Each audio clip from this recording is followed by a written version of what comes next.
Hello, everybody. It's Nick here, and I would like to talk about my trip to Fame Studios in Muscle Shoals, Alabama. Um, Now, usually when I do videos like this, I like to write down stuff, but there's to kind of keep myself organized and so I'm not stuttering all the time.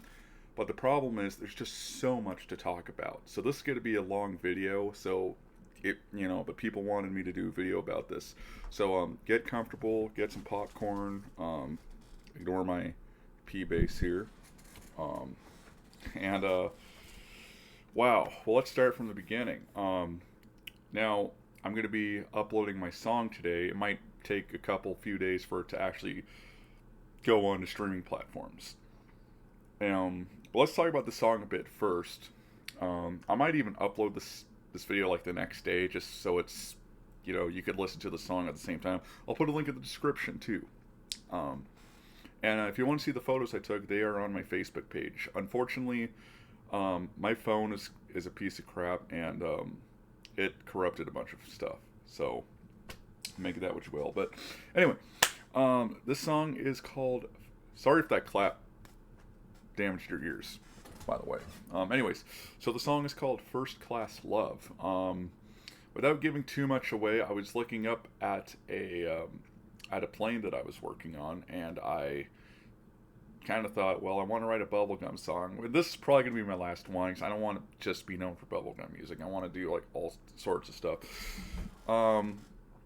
And I thought, okay, I need to come up with a corny love story. So how about a guy who falls in love with an airline stewardess? That's got to be funny.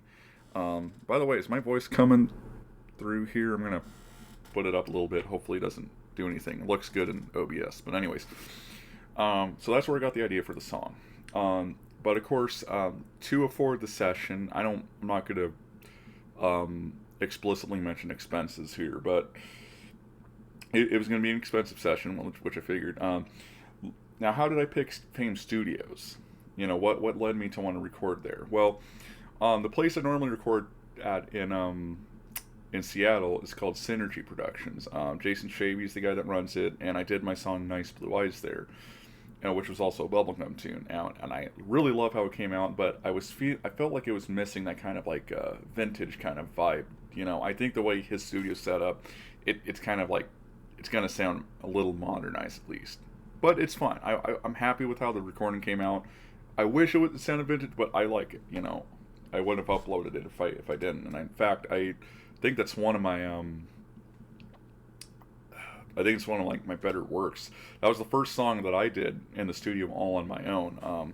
By the way, I'm gonna get hot here, so I'm gonna take my jacket off. But anyways, so how did I find Fame Studios? Well, I thought my favorite bassist Joe Mack played on this album, on the Donny Osmond album, which I have a Japanese LP here. It doesn't have the Obi, and it wasn't him. But on the back of the album, it says up here, recorded at Fame Recording Studios, home of the Muscle Shoals sound.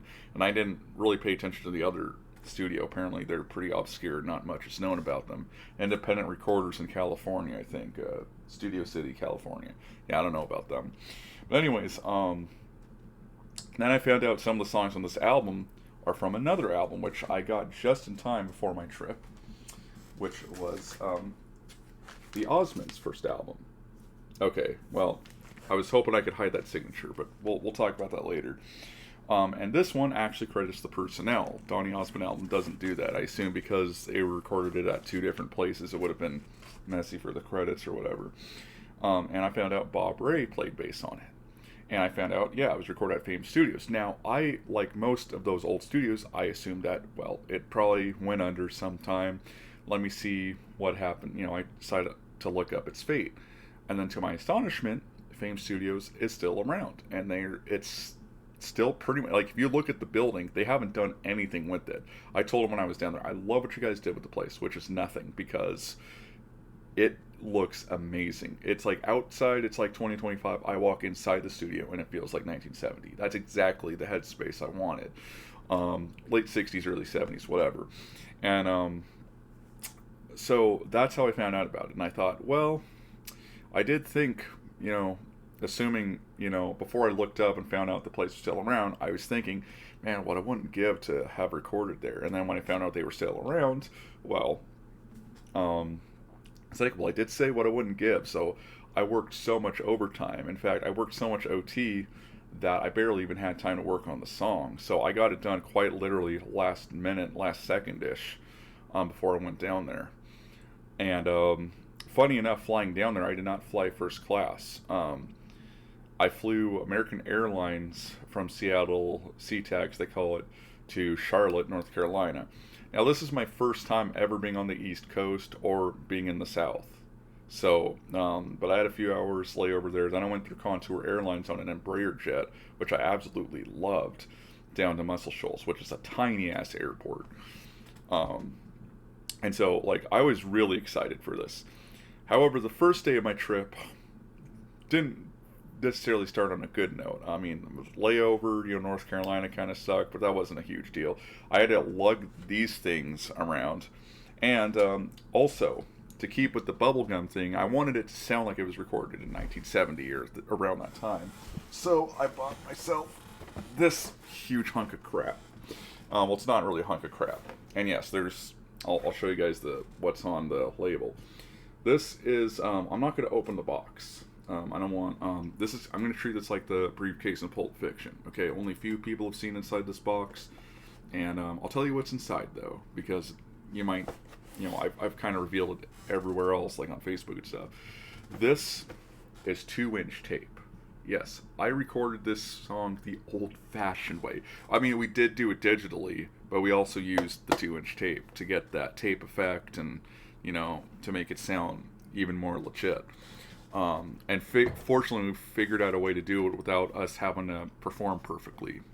But anyway, so going back to... sorry. Of course, my phone falls off. So I'm going to kind of break things up into days, so to speak. And we're going to start with... well, before we start that, let me talk about how I got the legendary bassist Bob Ray involved in the project. Well, I had just friended him on Facebook, but I was having a hard time getting a hold of him. I finally commented on one of his posts, hey, sorry to bother you, I'd send you a message, But I thought, in the meantime, because I was coordinating with the studio, now, for some reason, they weren't returning my email, so I thought, well, the best way to do it is call him. And I thought maybe it'd have to be some kind of famous artist to record at Fame. I mean, it's in the name, right? It actually stands for Florence, Alabama Musical Enterprises. So, little tidbit for you there. So I called the studio, and I thought, I was coordinating the session with them and what time I'd get down there and expenses and all that. Excuse me. And I thought one day when I had to call them about stuff, I was like, I know they're gonna say no, but why not just ask for the hell of it? Maybe I can get Bob Ray on the session, And this is the thing. This is why you always got to ask, because even if you're sure the answer is going to be no, you're going to surprise yourself once in a while. And this was one of those times for me. So I was calling them, and the guy I spoke to was actually the engineer on my project. And I'll talk about him in a bit. But his name's Wes Sheffield, and I said, "Is there any chance I can get Bob Ray on my project?" And I was expecting him to go, "No, sorry, he doesn't really do this kind of work." And it's like, okay, whatever. But what he said was, "Yeah, we can make that happen." I was like, I almost wanted him to repeat it, because it's like, is this like an April Fool's Day joke? Because that was like a month or two ago. But no, he was, or no, I think I started coordinating this around April or May. I mean, I like to do things way in advance, so... So we found a date that would work, which was June 16th through the 18th.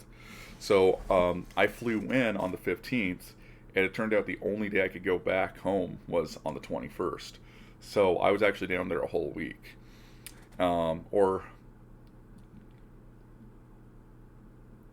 Yeah, I guess you could say that was like 7 days. So we're going to count the first day as day zero, because like that's not really, I mean, I got down there at night and stuff. So yeah, day zero, my father dropped me off at the airport, which is nice, so I don't have to pay for parking or anything. And I actually got through security and baggage claim way quicker than I thought I would. We got on the plane, an American Airlines plane, an Airbus A321, which they just had an engine problem in Las Vegas with one of those. And I thought I read something else about another American Airlines A321, so I guess I got pretty lucky there. And it was probably like a 5-hour flight down there. Now, for those who don't live in the U.S., the further, and I'm sure it's the same in like Europe or whatever, but like the further east you go, the time zones change. So I was looking at my ticket, and I think it said like, because I think my plane left at like 7, and it said something like 3 o'clock or something I would get down there. I'm like, oh my God, this is going to be a long flight. Well, it was a long flight, but I didn't take into account that the end time, the arrival time was in, what is it, Eastern Standard Time or whatever they got down there in Alabama. So, yeah, we landed in Charlotte, and, I didn't really do much there. I had to just lug this huge tape thing and the records around. I had those in like a blue tote that I got from the Squeeze concert, so that wasn't too big a deal. But anyways, I eventually, got on my plane down to Muscle Shoals, and that was a really short flight.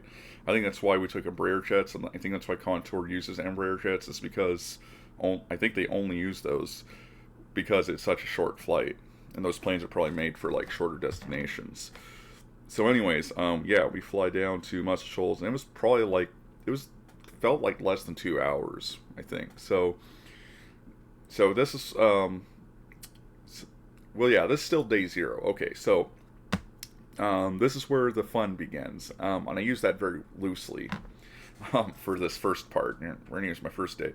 So I get down there at their time, probably like and until otherwise noted, I'll use their time or whatever. And it was like 7-ish, like 7 p.m. when we got down there. And I'd never experienced humid heat before, so I got to get a look at that. Fortunately, I'm very tolerant to heat, so it's not a big deal. I was more worried about like the LPs, getting melted or something. But again, they were in a tote, so it wasn't a big deal. And then after I got my luggage, I was able to stuff the 2-inch tape in there, and so anyways, I was like, oh crap, I should have called for a taxi or something. This isn't like, when I get to Vegas, they got that huge airport, and there's like lines of taxis waiting outside. It's nothing like that. This is a tiny ass airport that's smaller than a department store, literally, or a grocery store. And I walk out there, and there's like nothing. Like, the people that got up, like the other people that came off the plane, they already had like a ride arranged, so they took off. And before I knew it, I was literally the only person in the airport. There was no, the, what would you call it, like the airline staff wasn't there. TSA, I think they left. It was crazy. So it was like this little empty building, and I was the only one in it. So I start calling all these I start Googling all these numbers that I can call. And I should have talked about the plane rides, but there wasn't much to talk about except the Embraer jet was nice, except there was no charging port or Wi-Fi, which is fine because I didn't need those. I don't ever use Wi-Fi. I'm not overpaying for that crap. Anyways, back to the taxi thing. So I'm calling all these numbers, and nothing's working. So I called the hotel I'm staying at. There's a Days Inn that's like literally a stone's throw from Fame Studio. And I called them. I said, hey, I'm stuck here at the airport, where I can call or whatever. And they said, well, here's some numbers you can try, but other than that, we can't help you. And that's like, okay. I called all the numbers, and they were either dead, or I'd call them twice and get no answer, because it was late at night. It was like, oh my God, And then I started pondering the idea, do I really have to walk to my hotel? Because according to Google, it's an 1.5-hour walk. Well, guess what I did? Yes, I walked an 1.5 hour with my luggage all the way to the hotel or motel. It was at a Days Inn. So we used to have one down here. It's closed up now. But anyways, so that was fun. And I got to my hotel room, and I went to the concierge all the way. I had to, because Google had me walking down this really pitch black road. I'm like, I would have loved to have made it to the motel, but I'm sure I'm going to get like shot or killed or something down this really, pitch black street. And I ended up coming from the back of the hotel. I went to the front to get my room key, and my room is in the back and it's on the second floor. So I'm already like drenched in sweat and I'm just tired. So fortunately, on the way down there, also there's no crosswalks down there. So I had to like just find openings to just run across the street like a bullet or something. But anyways, on my way to the hotel, I did find one vending machine, and I had some change in my, wallet. Or in my pocket. So I got myself a Mellow Yellow, a can of that. I almost wanted to post a thank you letter because it was at the outside of this business that was closed. So it was great. Anyways, eventually, I'm kind of, I'm probably like about 45 minutes into my walk, and I'm like, what would make this walk worth it is if I could see Fame Studios, but I'm sure that's in another part of town. I didn't bother checking with my GPS. But then, or that's what I was thinking when I started walking over there. But about 45 minutes into my trip, something like that, I'm walking, and then I see something in the distance that kind of looks like it could be the studio. And I'm like, no, is that? I had my glasses on too, and to my astonishment, it's Fame Studios.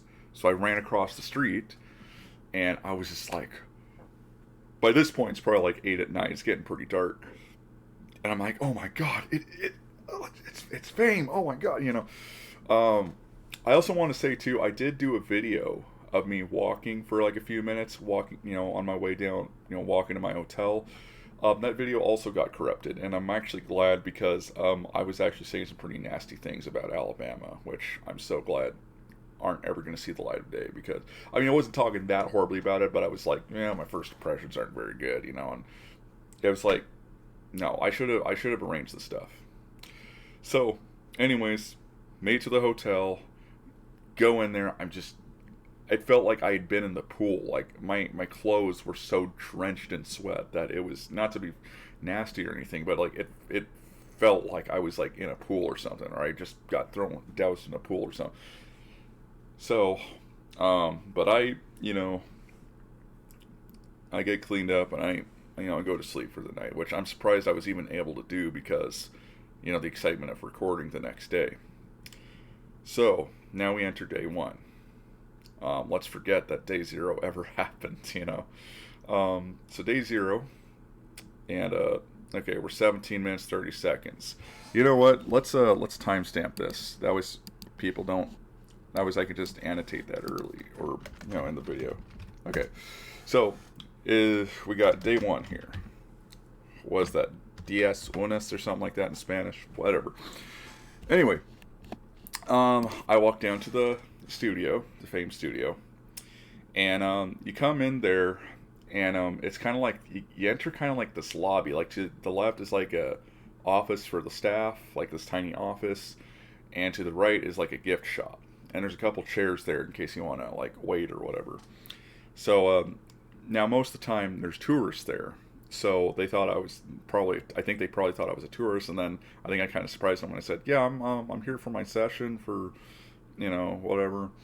And they said, oh yeah, we'll get Wes or whatever.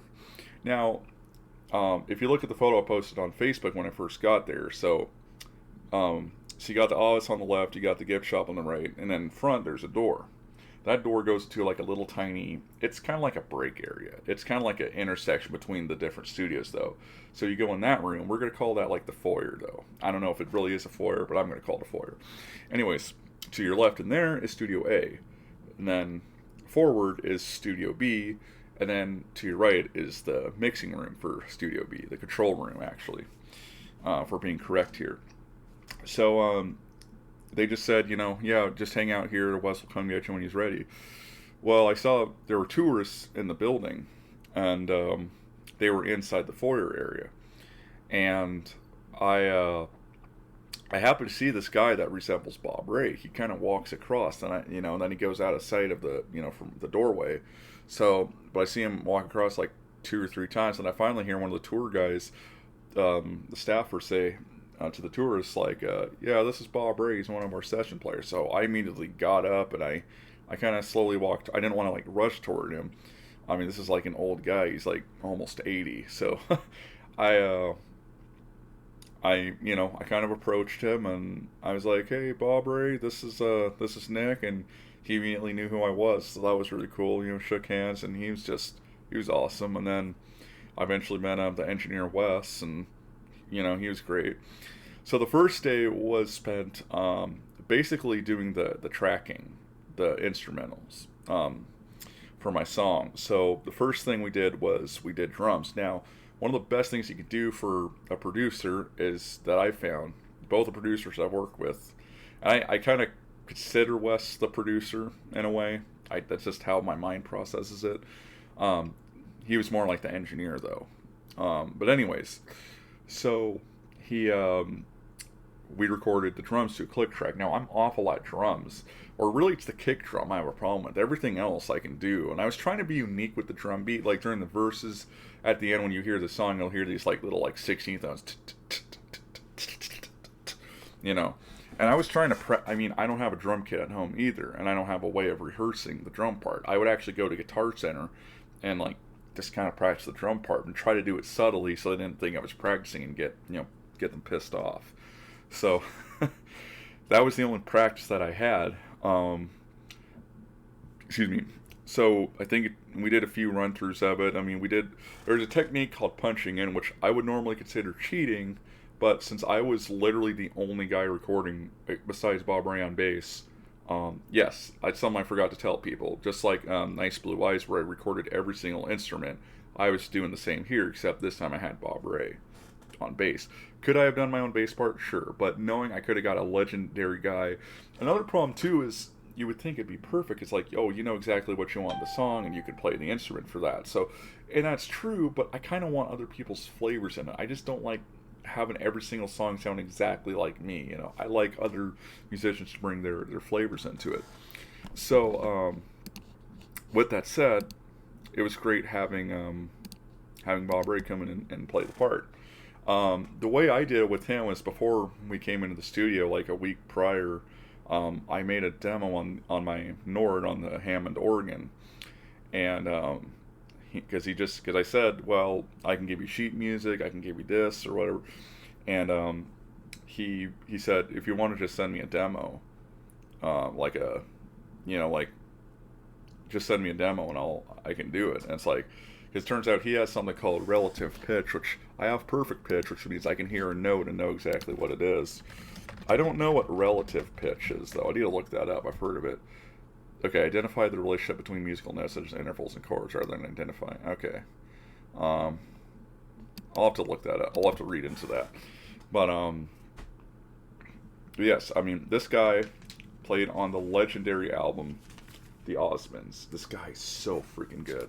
What's funny is when I talked to him on the phone like a week or two before our session, and I told him that was my favorite, and I hear him pull up the song on YouTube on the other end, and he's listening to it, and he's like, man, I don't even remember this song. He was talking about like One Bad Apple, Sweet and Innocent, really great bass lines, but Flirtin' is my absolute favorite of his. Just what's cool too is like I bought the Amazon release, and I ripped my vinyl too. It's not really prevalent on the Donny Osmond album version, but on the Osmonds album version, if you put it on the left speaker, you can hear the bass almost isolated, and it's so nice to hear. So anyways, it was great. So I recorded the drums first. Poor Bob was just sitting there with nothing to do. Then after I got that finished, we punched in, which I forgot to explain for people who weren't musically inclined what that is.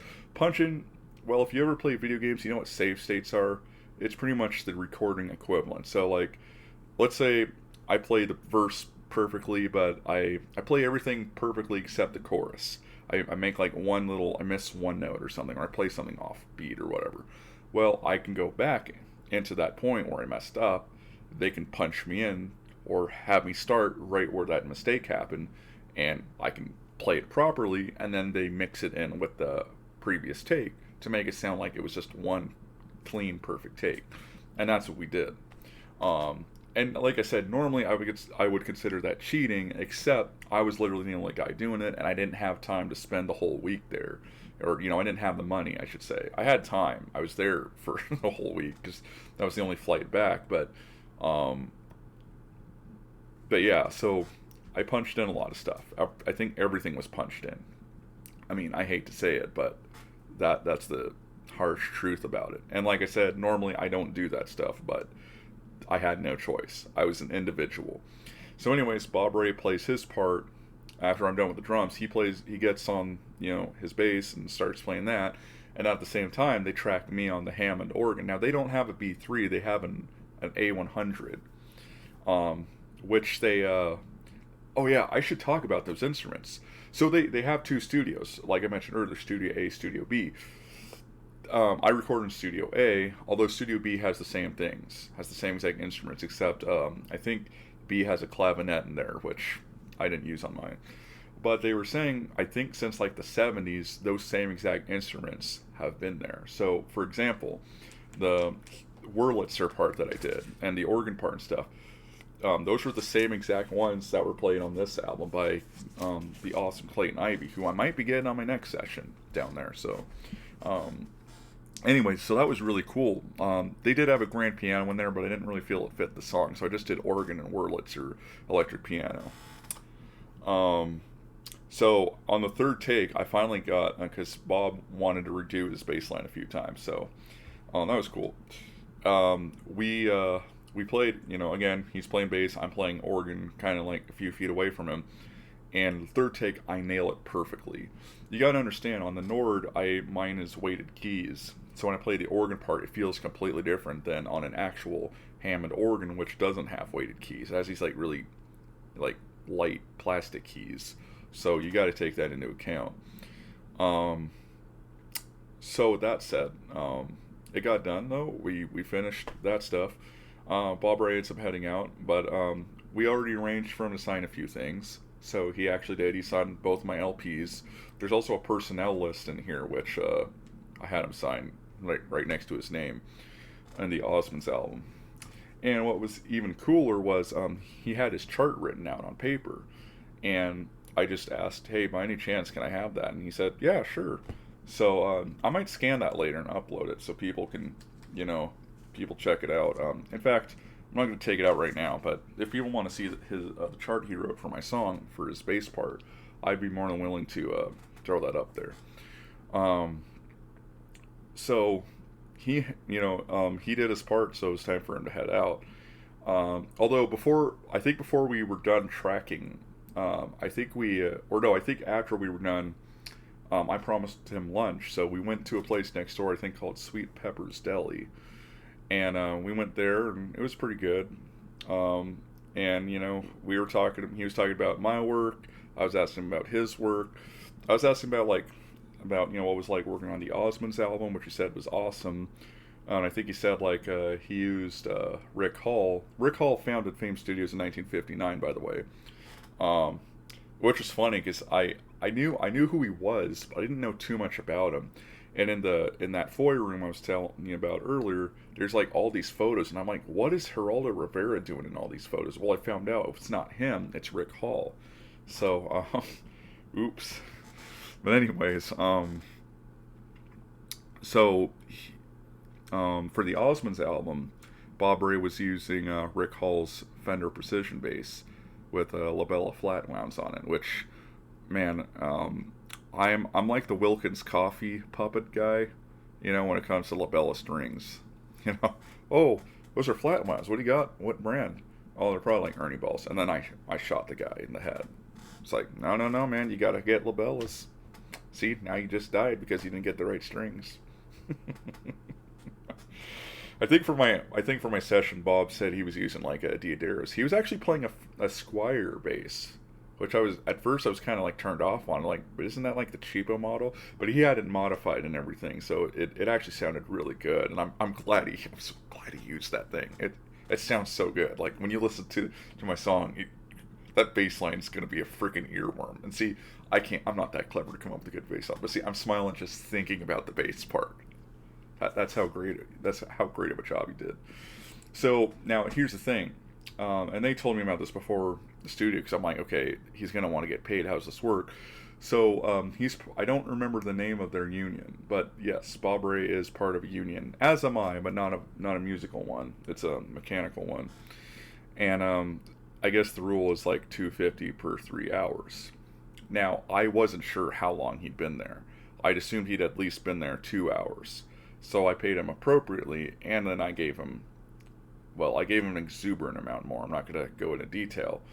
And I hand him the cash, because I asked him before, like, even came down there, how do you prefer the payment? He's like, yeah, cash is fine. So I hand him the money, and at first he's kind of staring at the cash.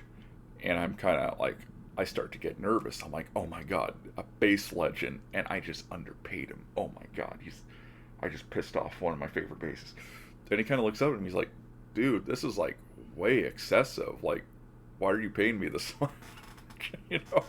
But I insisted that he insisted that I insisted that he keep the money, so he did. And that was it. He packed up and he left for the day. And that might, at first that might seem sad, but that is the good thing to know is that that was not the end of Bob Ray, my adventure with him. So we're going to talk about that when I get to day 2. So anyways, I ended up tracking like a acoustic guitar, electric guitar, but I think after the organ part and after Bob left, I think I did Wurlitzer. And I'm trying to think, I did a tambourine track, and I want to talk about those because here's the funny thing. I knew I wanted Wurlitzer, and I knew I wanted acoustic and electric guitar. What I didn't know, what I wanted though, was here's what I'm trying to, the 2-inch tape goes up to 24 tracks, so I had to be, so it's kind of like writing on the NES with the 4 channels, like you gotta keep that in mind. Because I told him, well, I was thinking about adding a hand clap track until I noticed something with the guitar part, the acoustic guitar part. I was doing these, like, excuse me, you could hear these, like, mute hits. I don't have my acoustic right here, or else I'd show you. But I was like, you know, and those chucks actually sounded kind of like hand claps. So I thought, oh, this is like very NES-esque with like Tim Fallon, the Fallon brothers doing like the noise channel, the triangle channel to get better sounding drums. Like I feel like I kind of did that with this song with those chucks on the guitar, those muted parts. I got it to sound like hand claps. That was so cool. So we kept that, I was very impressed by it. But the cool thing was, or the funny thing was, for the Wurlitzer acoustic and electric guitar parts, those were impromptu. Those were completely improvised. They solidified the more I had to like retake them, so which like probably a few attempts each.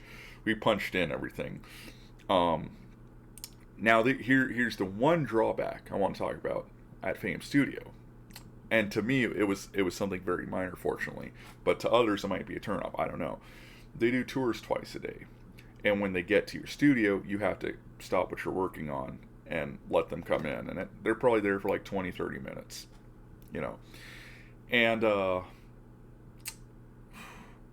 like I said, I'd already like done almost everything. I just had to do the vocals the next day.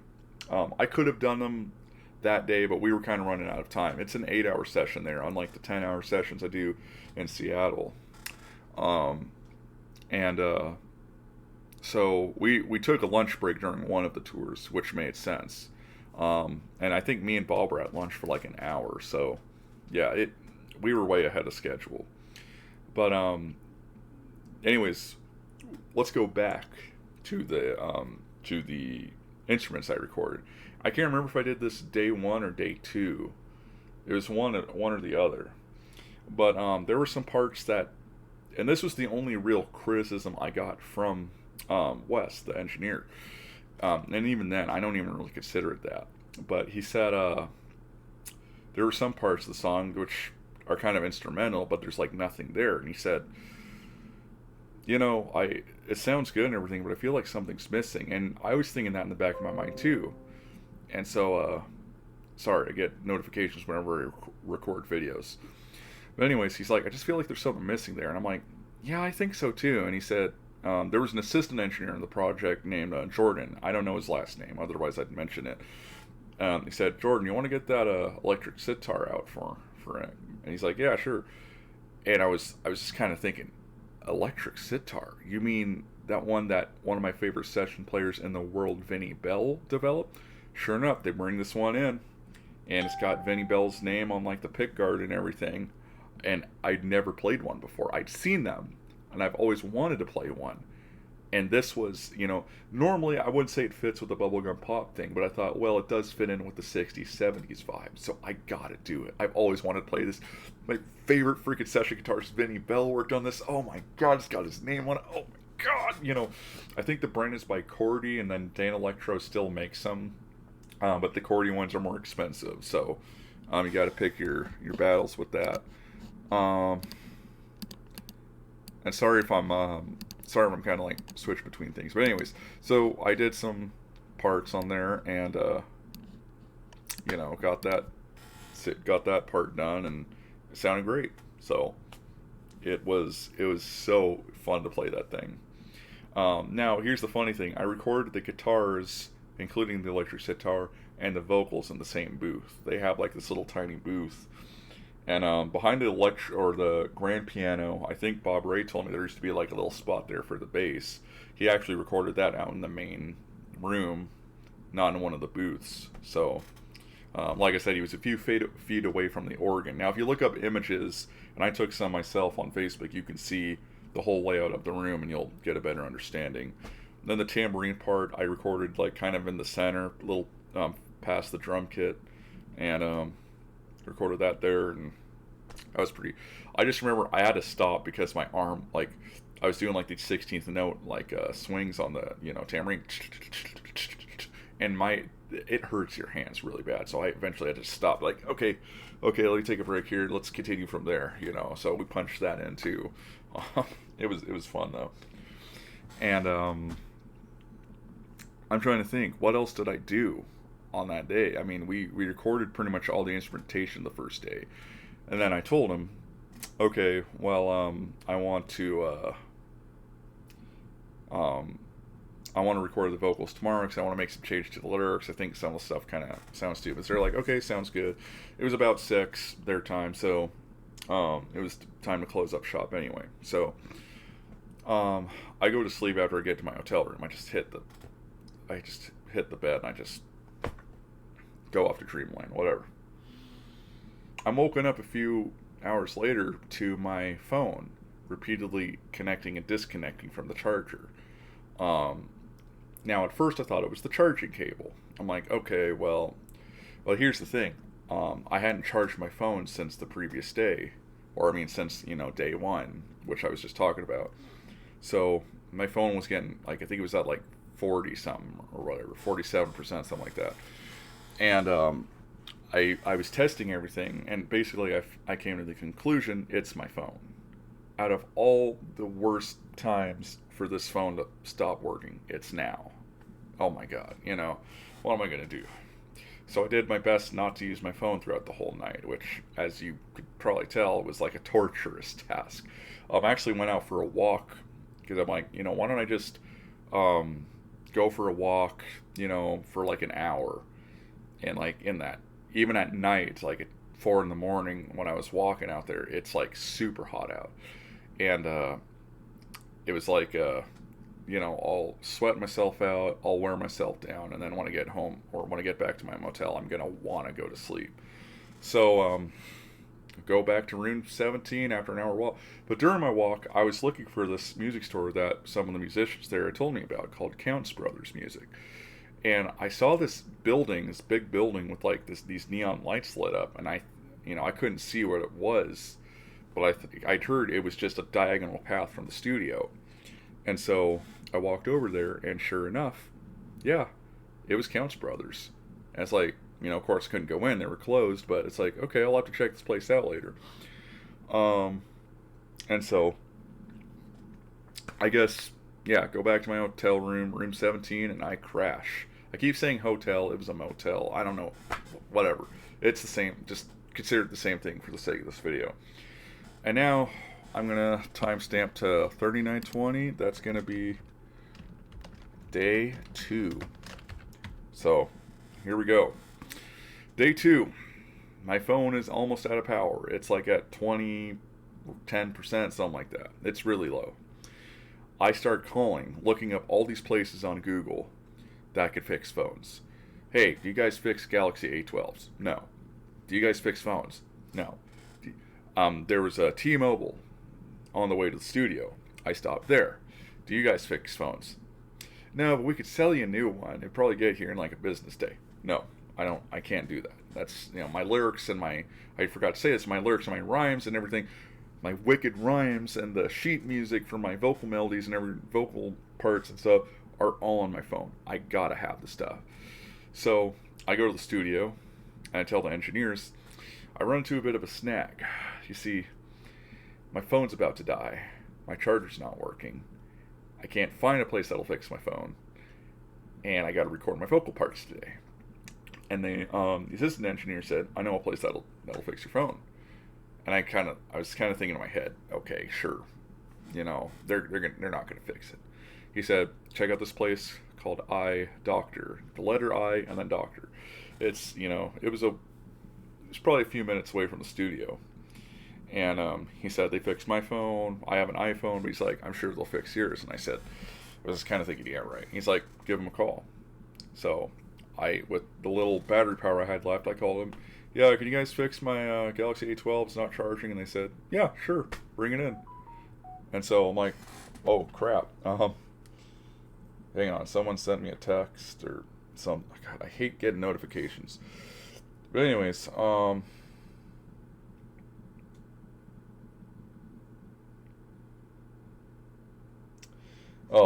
YouTube put a restriction on one of my songs or one of my videos. The new Yahoo Mail sucks video I did probably like a decade or more ago. So that's funny. Anyways, let's detract from the negativity there. And let's see, where was I? Okay, so what they did though is before I went to drop off my phone, they said Wes had me send him the lyrics and the PDFs for my vocal lines and everything, vocal harmonies and everything, and he printed them out on paper. So I actually do have some of them printed out on paper. Now, of course, what's on the recording, both lyrically and musically and with the harmony and stuff, is not exactly what's on that sheet. Now that's a little more personal to me. I don't know if I'm going to share that, or I'll tell you what. I guess what I'll do is I'll take it out and I'll kind of wave it in front of you. Okay. So here's the lyrics. Here's my vocal line here, and the harmonies, which and I marked some stuff down in pencil too. So yeah. But, the lyrics aren't anything special. They printed it out like this. I just had them done on Notepad, so, yeah. And here's Bob Ray's chart, by the way, which, like I said, maybe I'll scan that if people want to really see that. Okay, so there you go. Let me put that back in. So a few hours later, I go back to pick up my phone, and sure enough, works like brand new. So I was just glad that I got it back and it was working. So, yeah, we finished the vocal lines. The people came in for their tour. What was really cool, though, and I don't remember if this was day 2 or day 3, but one of the staffers was like, here's the thing. I didn't mention it until now. There's I don't know if it's down there, too, but we have the stereotype in the Northwest about, there's Southern hospitality down in the South. And I don't want to mention this either, because I'm not trying to, make any enemies here, and I'm not going to say who it was from. But I got a comment from somebody saying, you got to be wary when you go down there, because if you're not one of their big acts, they're gonna, not necessarily gonna treat you like garbage, but they're probably just not gonna, they're not gonna treat you as well as they could. I'm glad to say it was the complete opposite experience. They really took care of me. So going back to my phone. So I had no way of getting over there. I actually tried to rent a car at an Enterprise that was literally like a stone's throw from my motel. And they finally asked me for my, my card, and I gave it to them. They're kind of looking at it and they're like, yeah, we need a credit card. I'm like, credit card? I've never rented a car before, so I didn't know. But since I didn't have one, they sent me away. So I told them, at the studio, the engineers, I'm like, yeah, and I don't have a way over there or anything. And main engineer, Wes, turns to Jordan and says, hey, you want to run him over to, drop his phone off? He's like, yeah, sure. So the guy actually took me in his own freaking car, drives me down there, drops the phone off, and then same thing about picking it up when it got fixed. He drove me over there. I'm pretty sure that's not part of their job description, but the fact that they did it was awesome. And the second and third nights, Wes actually drove me back to my hotel. So these guys did way more than was in their job description to make a nobody like me, at least as far as like in the music industry, feel welcome. I tell everybody too. I said they treated me like royalty down there almost. You know, I mean thankfully nobody was trying to like kiss my feet or anything like that. I wouldn't want that, but like they were really cool. Like even the tourists, they like when people, you know, a couple times they would say the staff would be like, oh yeah, you know, he's recording in there, so we'll try to kind of make this quick. And I'm like, oh no, you're good, you're good. And then they'd be like, the tourists would literally be like, hey, thanks so much for letting us use your studio time. And it's like, oh, it's no problem, you know. And I even spoke with a couple of the tourists. They were really cool, you know. So it was actually a good experience, you know. So yeah, it was great. So day 2, pretty uneventful. We got the song done. It was done. The funny thing is the lyrical changes that I made were literally right when I was about to record them. I jumped in the vocal booth and I just kind of marked stuff out with pencil, changed it. I was trying to think of stuff the previous night, but I think because of the phone issue I was having, I just couldn't think of anything. So I ended up doing it all impromptu, which is funny. And I mentioned the guitar part earlier. I really loved the electric guitar part it came up with during the chorus. That kind of... I love how again, impromptu, improvise. Didn't plan it that way or anything. So it was great. It was so fun. And anyways, God, this is a song that's actually making me smile just thinking about it, like listening to it and hearing it and everything. And so, anyway, okay. But I think that about concludes day 2. And it's almost 47 minutes in. So let's move on to day 3. If I forget anything, I can mention it. So, yeah, we got day 3. This is my last day of recording. So, that was the sad thing. Well, I wasn't recording. So, I think Studio A, I forgot to tell you guys this about Studio A. But in the it's a larger room. Studio B is a smaller one, and you walk up this like little short staircase into the control room in there. And I think Bob Ray said there used to be like a bathroom in there or something, or there's like plumbing in there probably or something like that. I don't know. Anyways, it's not there anymore. But yeah, we went up there. You go up the stairs, you go inside, and then the control room's over there, and so they were having some kind of technical difficulties with that mixing board or something. So we did the mixing and mastering. And we mastered the song too in Studio B's control room. Now remember, Studio B has, you got the one door in the foyer. You go forward in the foyer from the entrance, and you got Studio B. You go into the door on the right, and you got the Studio B control room. So that's where we did the mixing and master. We did some of the mixing in Studio A, but the next day I came in and we just did Studio B for the rest of it, which was fine. And then, so that only took a few hours. It got done, and Wes sent me the file, and it was like, I loved the way it sounded. So what he did was he's like, okay, you sit right, and my producer in Seattle does this too, but now when the song's like just about ready to be exported, they'll say, okay, now you sit in the center, you sit in the producer seat here in the middle, which is like seat at the middle of the mixing board where you can get both speakers equally. And then he said, I'm going to go out to my car and listen to the song and tell you what I think. And so, so we listened to it, and, the first time I didn't listen to it. I was just sitting in the control room doing nothing because he emailed it to me, and I didn't get it until after he came back inside, which I thought was kind of funny. He's like, what'd you think? I'm like, I don't know, I didn't get the file. He's like, you didn't get the file? Well, I did, like, probably a minute or two later after he came back in, so, because email was just slow that day. But then he sent me the mastered file, and we listened to that the same way, and it was just great. I was just like, oh my god. He actually did a second master, which is the one I'm going to upload, which he said, yeah, it sounds a bit more open. Here's the thing, I have perfect pitch, but like engineers like him or my producer in Seattle, Jason Shavy, they could pick out things that I don't hear.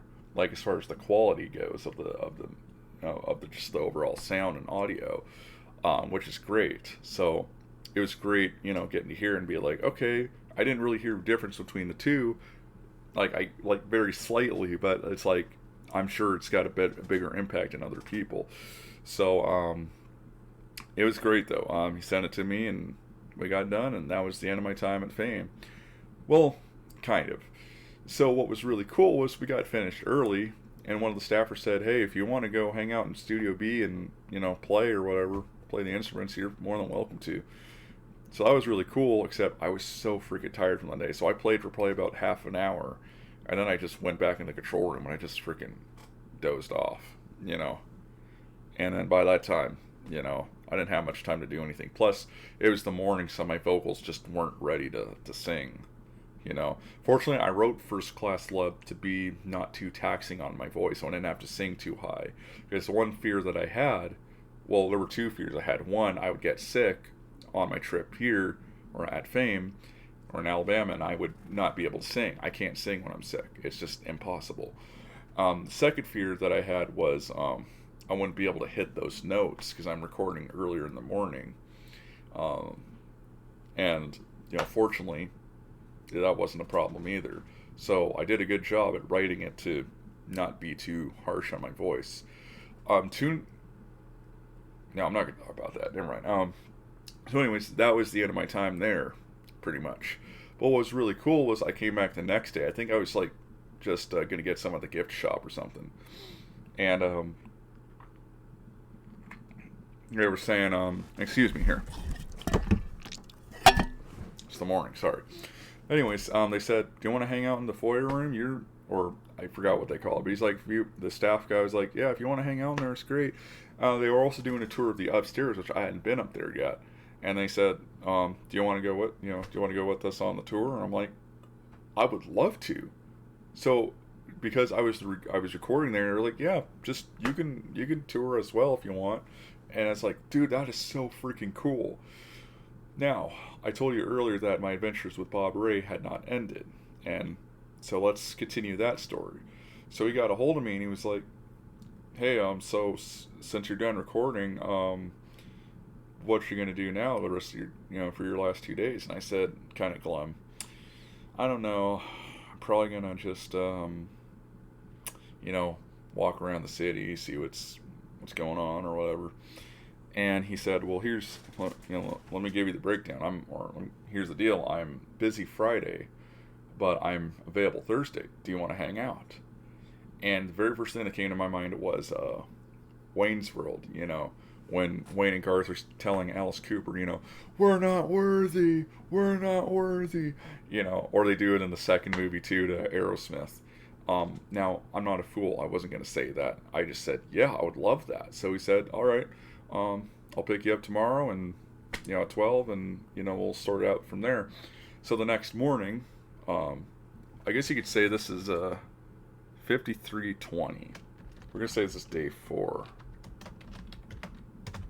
Anyways, so the in the morning I got an advisory on my phone that there was going to be a flash flood. Now I was on the second floor of the motel, so I'm kind of thinking, oh, my first flash flood is going to be exciting.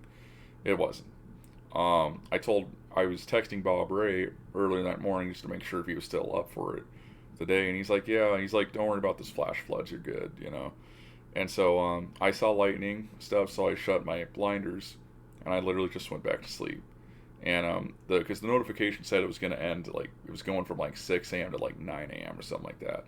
So I woke up and it was like 9:30, 10ish or whatever, and sure enough, everything was fine again. So, anyways, 12 o'clock, sure enough, he comes by and grabs me, and we just checked out several places. Now I went back to the studio, I brought my 2-inch tape with me because I had everyone involved with that recording sign it. So I had Wes sign it, Jordan sign it, Bob Ray sign it. Funny enough, I didn't sign it, and he did say I could actually record with that tape again, but I'm probably going to get another one for that song, or for my next song. So, anyway, God, I haven't done a video this long in a long time. So, God, what all did Bob Ray do with me? We stopped at Fame Studios, I think, so I get a picture with Jordan because he wasn't available on Wednesday. Like he was busy or something. So anyways, so Bob took me to like a couple music stores. There was one we were gonna check out called I think it's called like Muscle Shoals Guitar Boutique, but the owners were out on vacation. Oh, he took me to Count's Brothers, which was great. I mean, I went there the day before. I forgot to mention that. And it was a pretty cool place. It's a pretty big place too. And so the staff were really friendly to me. They weren't, in the Northwest, a lot of music stores are kind of like a used car salesman in some cases. Fortunately, I don't run into that problem a lot. Like Guitar Center usually treats me pretty good and stuff. We don't have a lot of those smaller businesses out there like Counts Brothers. I also have a shirt from them too. So anyways, I got to checked it out again with Bob. There was a bass I was thinking about getting, but I had a couple problems, so I had Bob try it out, and yeah, I didn't end up getting it. There was one funny story I wanted to talk about though before I end the session. I forgot to mention, but before we ended that session on day one, we fired on the Wurlitzer. Funny, there's a label on it that says for recording only, practice at home. They later explained on the tour it was because it's an old keyboard, so like they can't have people like banging on it. And my song, fortunately, didn't really require that. But anyways, I play the intro to One Bad Apple, and Bob Ray actually starts freaking playing his bass line from that song. I was like, oh my god, this is so cool, man. It was awesome. It was a short, one of those like short moments, but like you're never gonna forget it because it was so freaking cool. That's what that moment was. It was like magic. So anyways, okay, going back to day 4. So he took me to another place. I can't remember the name of it, but the guy who ran it, I'm bad with names. I have to meet them like twice. Daryl. His name was Daryl. It's like this big guy. He works on guitar stuff, and he was super nice. He let me play like any instrument in the store. We were talking about music and all kinds of stuff. Bob was like checking out this like acoustic bass that they had, which he thought like a Dean, and he thought was pretty cool. Like the guy was super welcoming. It was so great, and we went for lunch. I think before that, Bob took me to lunch, and he told me too. Like he had to like get his dog out of his house, or let his dog out. Go to his house, let his dog out around like 5. So I'm like, okay, well, I'll be spending the day with him till 5. But anyways, we went to lunch at a place called Bunyan's, which I think is in Sheffield, Alabama. But it's like kind of a stone's throw, at least with a car. It's really close. And so we ate there. We got these like slaw dogs and like these sandwiches. I don't remember what they were. And I remember the moment too. He was introducing me to the restaurant workers. And he said, or he saw me pull my card out because I was going to pay for the two of us. And he's like, oh, no, you don't. I'm like, okay, if you insist. And he's like, yes, I do insist. So we went outside to eat. The only problem I had was there was like flies all over the freaking place.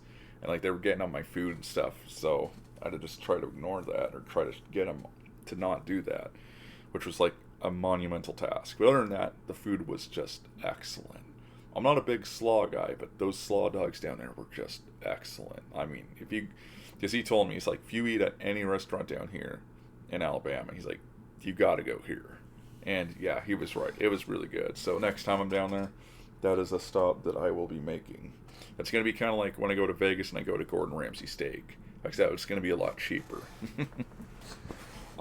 He had also asked me, he's like, well, is there any other places you want to check out? And I said, well, Wes did tell me if I have the chance to check out Muscle Shoals Sound, because the Muscle Shoals Rhythm section eventually broke off from Fame Studios and did their own stuff, which I think like Old Time Rock and Roll was recorded there and stuff, but Bob Seger. And so he's like, yeah, sure, we can check that out. So we went there, and because he'd recorded there, the staff let him and me go in there for free. We didn't have to pay. We weren't in there that long, probably like 5 minutes. Then we went back to the lobby and we were talking with the guys, and then I bought a shirt there as a souvenir. It was awesome though. I got to stand right where David Hood, the other bassist, plays.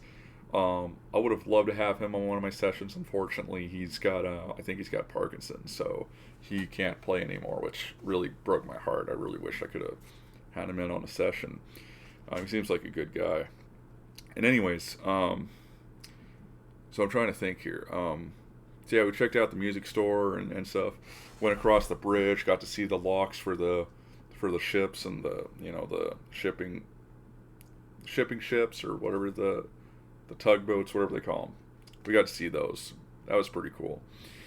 And then it starts getting around 5, and Bob's like, okay, I gotta go run home and let my dog out. Now, this is a part of the story that I originally intended to omit, for the sake of his privacy.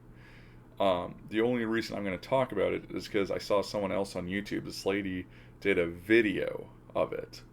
And so I don't think Bob is going to mind too much. I mean, if he's letting this lady upload a whole freaking video on YouTube.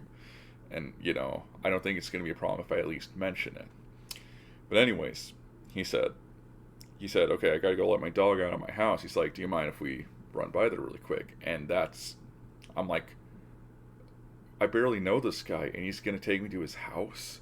This legendary bassist trusts me enough to come to his place. Like, yeah, I'll go, So we went over there. It was a nice place. I'm not going to say where. You can look up that video if you really want to know. You could see the inside of his house and stuff, and it's pretty cool. He let me play some of his basses, which was awesome. I was trying to show him how bad I was at slap bass. We were playing Living in America by James Brown, and he I was trying to show that to him. So that was kind of fun. So we weren't even there an hour, but it was a fun memory.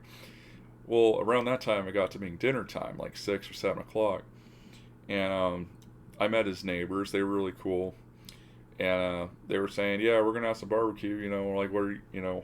We'll save some for you, but what are you gonna do?" And Bob said, "Well, I think I'm gonna take my buddy over here to Southern Grocery," and I just kind of, that meme where the guy's just like, see if I can. I'm not gonna faithfully recreate it, but you'll probably know what I'm talking about. He's like, or something like that. Yeah, that was like me on the inside. I'm like, we're gonna eat at a grocery store. Again, if you're not native to the U.S. or whatever, or, when people say grocery, like a place for groceries, you think of the grocery store. It's like, that's where you just buy grocery stuff. Like, okay, this is gonna be interesting. Well, no, Southern Grocery is a full-fledged restaurant, and I got like shrimp gumbo down there because I was thinking of Jambalaya on the Bayou by the Carpenters, one of my favorite tunes. And I had like this burger, and it was really good. And oh my god, food was so good. I wish I didn't use so much of that sriracha sauce. And I also had a club soda to drink, which I've never had before, but I just had to. That's what Bob ordered. I'm like, I got to keep my weight down, so that's why I did it. It was okay. I mean, it's like carbonated water. Why do I keep getting notifications? But anyways, after that was kind of the end of things.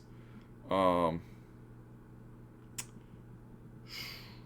so sorry, people. I'm so sorry that I'm getting interrupted.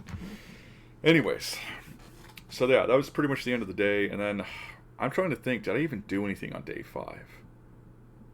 Not really. I mean, I just kind of, I think I stopped by Fame one last time to buy some merchandise, and that was it.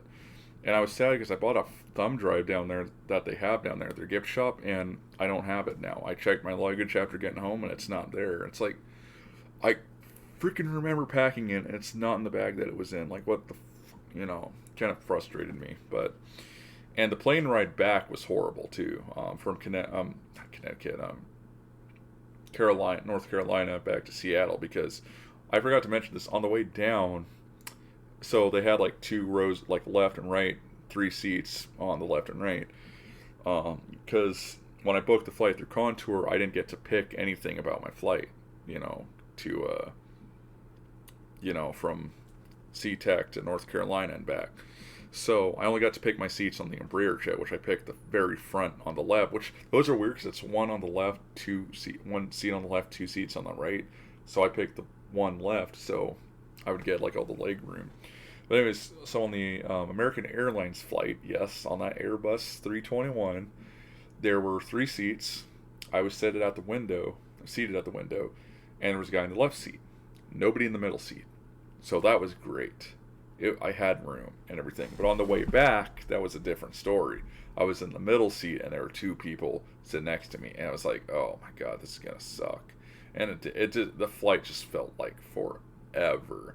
And I was tired, but I could not get in a comfortable position to sleep. I mean, after all, it's not first class, so I was just, it's just, yeah, it was bad. So yeah, anyways, I did tip the engineer and the assistant engineer very generously, and again, I won't go into details, but they were very happy with what I gave them because I saved up enough. And Wes was saying, yeah, I hope we showed you some of that Southern hospitality. And I'm like, dude, you guys went above and beyond, way more than you guys needed to, and I appreciate that. I told him, about my 28th birthday where I was in Vegas and I got to meet Sting's guitarist Dominic Miller, and I got to meet Weird Al the next day on my birthday, and how I was thinking, I don't think anything is going to top this birthday. I mean, this was like a week or two past my birthday, but it was for my birthday though. That was the point. And I told him, well, and I remember thinking after those 2 nights in Vegas, I was like, nothing's going to top this birthday. I'm never going to have a better birthday than this. That's the bummer. Well, I told him this trip down to Muscle Shoals at Fame Studios was better. So he's like, oh, I'm glad to hear that. So yeah, they treated me so freaking well, and I can't describe it. They were so freaking nice.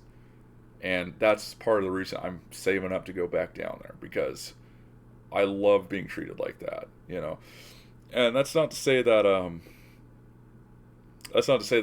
my producer in Seattle treats me bad. He doesn't. He's great. I love working with him too.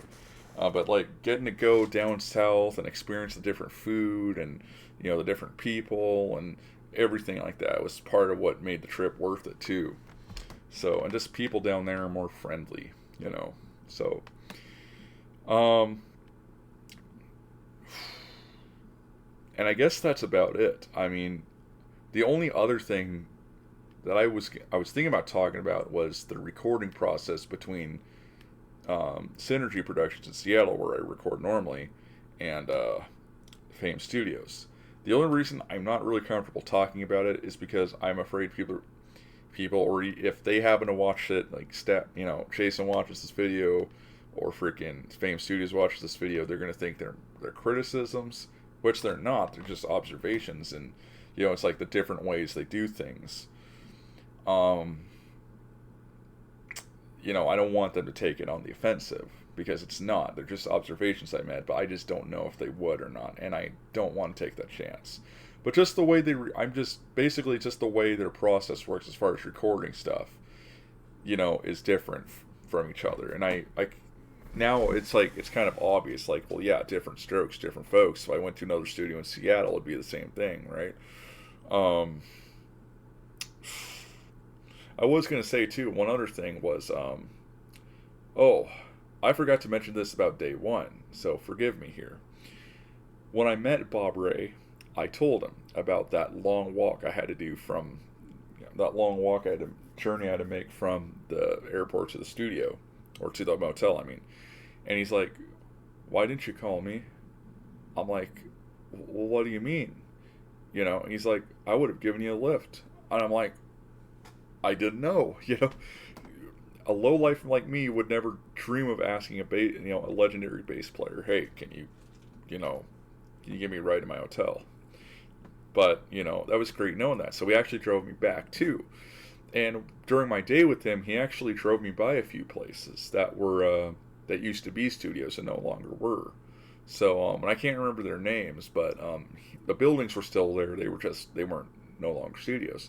But when he was driving me back to the airport, he was pointing out Wishbone, which I believe is still there. I mean, from what I read, it's still around. But he pointed it out, and it's like there's a freaking big Wishbone on the freaking wall, exterior wall of the building, which is funny. And he said that was a pretty good place. And there was a place on the way back, which he said, yeah, there's another good studio to record at. So it was great, man. I had such a great time with Bob and the rest of the Fame gang, man. They just, again, they treated me so well. And I really appreciate that. And then they made my song sound really good, too, on top of all of that. So, now that's not to say I'm no longer going to record at Synergy, because that's more realistic for me. I just think maybe I'm going to record my more modern sounding tracks there, and then the more vintage stuff I'm going to record at Fame. So, if I can. Of course, it's an expensive trip to plan. It's a lot of overtime to work to do it, Of course, now after I've experienced the trip, it was like, yeah, it was worth all that work I did at work, to do it. So, yeah, it was a great experience.